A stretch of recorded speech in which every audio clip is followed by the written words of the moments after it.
Welcome to Tech Blueprint, a window that lets you know the latest technology news in the world.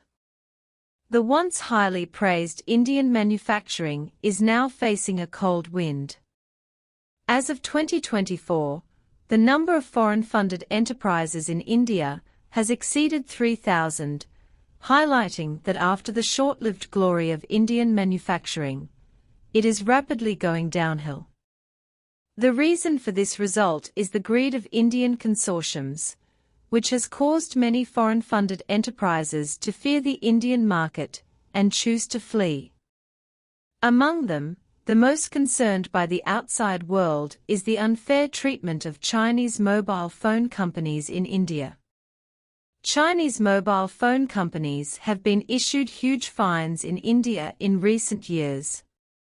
There is even a Chinese mobile phone company whose deposits have been at risk of being confiscated, and another Chinese mobile phone company was forced to sell the equity of its Indian branch at a low price. In fact, Chinese mobile phones have made great contributions to the development of Indian manufacturing. After Modi took office in 2014, he launched the Indian Manufacturing Plan. Foxconn also announced that it would invest heavily in India, but since then, it has been thunder and rain, so that the Indian media questioned Foxconn's big cake. It was not until 2017 that a Chinese mobile phone company cooperated with Foxconn to set up a factory in India to produce mobile phones. Subsequently, several other Chinese mobile phone companies also went to India to set up factories.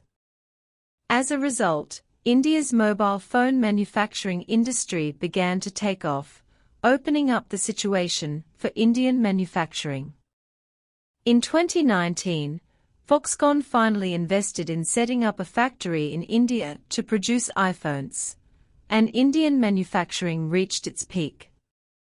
At that time, India had fantasized about becoming the world's second-largest mobile phone manufacturer, thereby driving the development of other manufacturing industries. However, many practices in India since then have brought foreign companies' investment in India to an abrupt end. In 2022, Wistron, which had a factory in India with Foxconn, was forced to sell its Indian factory, which led to Wistron's almost withdrawal from the iPhone foundry industry. In 2023, Apple only allocated 1% of iPhone orders to Wistron, and the Indian consortium acquired Wistron's Indian factory. As a result, the industry once again recognized the strong influence of the Indian consortium in India. Subsequently, Pegatron was also forced to hand over the controlling stake in the Indian factory, leaving only Foxconn to continue to operate independently in India. But Foxconn also suffered a major impact. Foxconn's factory, which is a contract manufacturer for a Chinese mobile phone company, lost 70% of its orders to local Indian contract manufacturers. As a result, Foxconn had to significantly reduce its production capacity, and Foxconn also began to reduce the production capacity of iPhones in India, fearing that the Indian consortium would reap the fruits.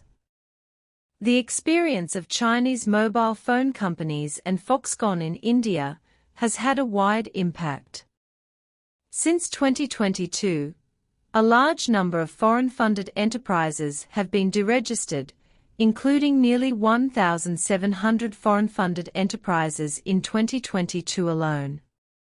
To date, the number of foreign-funded enterprises deregistered in India has exceeded 3,000.